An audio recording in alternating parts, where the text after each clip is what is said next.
Muito boa tarde a todos, eu sou a Isa e hoje eu estou aqui entrevistando o meu irmão mais velho para abordarmos sobre a pauta da comunidade LGBT e o capacitismo na nossa sociedade atual. Oi, gente, meu nome é Gabriel, eu sou o irmão da Mia, eu sou do grupo LGBTQIA+, e também sou autista. A gente vai abordar algumas perguntinhas aqui. A gente separou no mínimo 6 perguntas para fazer para o Gabriel. E uma das primeiras perguntas que eu achei bem interessante é: você sente que precisa provar constantemente quem você é, tanto em relação à sua sexualidade quanto à sua deficiência ou autismo? Como isso te afeta no seu dia a dia? Vamos lá, eu acho que provar na questão da minha sexualidade hoje não é algo é, muito próprio de mim, eu falo pra mim, né, pra mim eu não preciso provar nada a ninguém, mas na questão de autismo, sim. Hoje em dia as pessoas falam assim, nossa, mas você realmente tem autismo? Não parece.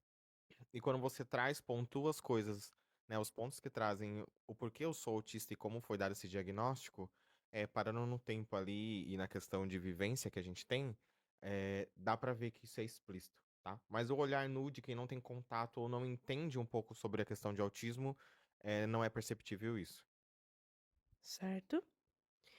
Na sua opinião, por que ainda é tão difícil para a sociedade enxergar que pessoas com deficiência também têm sexualidade, identidade de gênero e desejos como qualquer outra pessoa?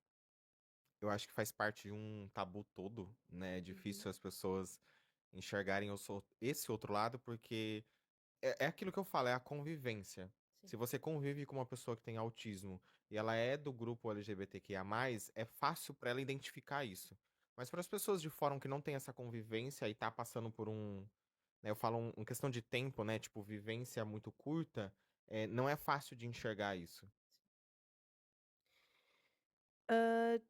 De que forma o preconceito, tanto a homofobia ou o capacitismo, afeta na sua autoestima ou a forma como você se enxerga no mundo?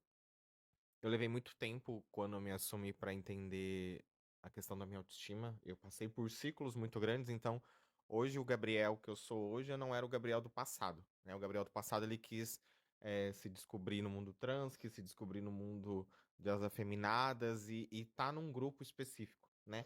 E Uhum. hoje, depois dessa vivência toda, esse ciclo todo que eu tive, eu entendo e as pessoas ainda chegam e falam, nossa, mas você é muito bonito. Mas pra mim eu não sou, entendeu? É sempre aquilo, a gente precisa enxergar na gente primeiro para depois a gente pensar realmente, putz, a pessoa realmente estava falando a verdade, eu realmente confio e realmente me enxergo assim.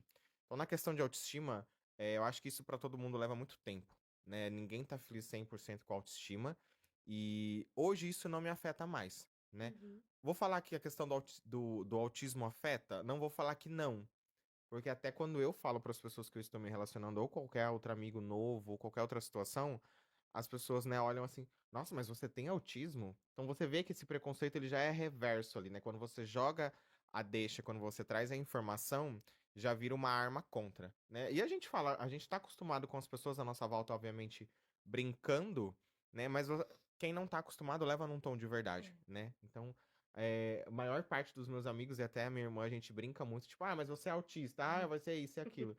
Então sempre tem essa deixa, mas a gente tem que saber separar. Então, hoje em dia são dois pontos que não me influenciam tanto, tanto a autoestima quanto a questão do autismo. Entendi. O que falta nas conversas sobre diversidade e inclusão quando o assunto são pessoas LGBT com deficiência? O que ninguém fala, mas deveriam falar? Empatia.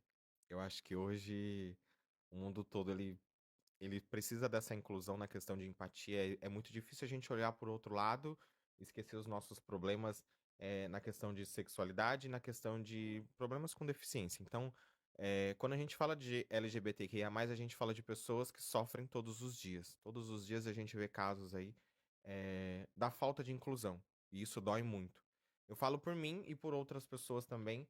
Então, hoje o que falta é essa empatia. É muito mais fácil a gente ter empatia por um morador de rua, uma pessoa em situação de fome que para na frente da sua casa e pede um prato de comida, do que sentar com uma pessoa que está sofrendo num ambiente familiar e não está conseguindo ser aceito.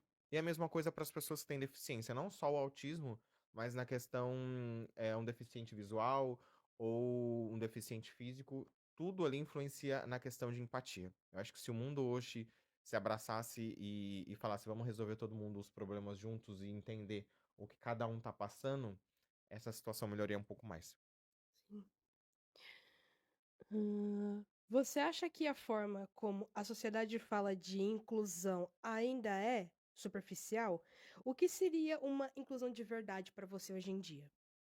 Eh, Hoje a forma como a sociedade fala sobre inclusão, ela é bem superficial, isso a gente vê é gritante, né, principalmente nas questões de direitos, que a gente fala da inclusão do LGBTQIA+, e dos autistas, porque a gente vê que nem as escolas hoje têm essa inclusão total. É uma luta gigante, a minha irmã também é autista, e nas escolas a gente vê o déficit de pessoas e ajudas que elas poderiam ter para melhorar a condição dela. Então eu vejo o quanto a minha irmã sofre às vezes em querer demonstrar o que é difícil para ela, como para mim também. Às vezes é muito difícil mostrar que eu não gosto de um toque assim, como para ela que é uma criança. Então, o sistema ele pesa muito nisso de aperfeiçoar e de melhorar, não só nessa parte de deficiência, como também na capacitação de aceitação. Não é, na verdade, não falo nem aceitação, mas de inclusão, né? A gente vê vários programas aí nas escolas, né? O kit gay, a cura gay e todas as outras situações, mas como é que os professores abraçam ou como é que o sistema de ensino abraça esses dois tipos de situação? Então, tudo é muito superficial. É mais fácil a gente colocar uma fita em cima ou tapar esse buraco, essa coisa, e aos poucos vai saindo e a gente retapando. Então, não, acho que na verdade não tem nenhum direcionamento de como a gente pode melhorar, sabe? Mas a gente vai vivendo. A próxima pergunta tem uma coligação sobre isso. O que você acha que escolas, famílias ou comunidades podem fazer para combater o preconceito contra pessoas LGBT e com a deficiência ao mesmo tempo? Eu volto a dizer que eu acho que abraçar essa causa com um pouquinho mais de gosto, quando a gente luta por outras situações como a questão da fome, a questão de moradores de rua ou outras inclusões que a gente precisa trabalhar no dia a dia, é abraçar. Porque a gente não entende, você não entende o que eu tô passando hoje e eu não entendo o que você tá passando hoje. Sim. Mas em certo momento a gente precisa sentar e conversar sobre tudo isso. Então, precisa ser uma conversa de linha reta, precisa trazer quais são os defeitos, os prós e contras de não cuidar disso, quais são as probabilidades de melhoria se a gente cuidar, quais são os déficits e coisas ruins que vão atrair caso a gente não consiga trabalhar em cima disso. Então, acho que sentar com todo mundo, né, nesse momento, principalmente com quem passa e quem não passa, e ver os dois lados da situação e como ponderar isso. Porque a gente não vai ter uma solução pronta, mas uma balança para equilibrar tudo isso a gente tem. Uma das últimas perguntas. Se pudesse mudar uma coisa urgente na forma como a sociedade trata pessoas LGBT e com deficiência, o que você mudaria de primeira? De primeira vez, o que você acha que deveria mudar? Eu acho que o respeito. Hoje todo mundo bate na tecla que, eu respeito. Eu entendo, mas eu respeito, sabe? São duas coisas Hum, que hoje em dia não estão interligadas. E acho que pra gente ser respeitado, a gente precisa dar o respeito, mas é fazendo primeiro que as coisas acontecem. Então, acho que pra eu te respeitar, primeiro eu preciso me respeitar. E como eu, Gabriel, como gay, autista e tudo mais, se eu não me respeitar, como é que eu vou respeitar uma pessoa que é hétero, ou como é que eu vou respeitar uma pessoa que não tem gênero, que se é, identifica assim, ou que tem um outro tipo de deficiência? Ela tem a limitação dela, e se eu não entender e não me pôr ao lado, tanto eu quanto as pessoas da sociedade também não vão se pôr.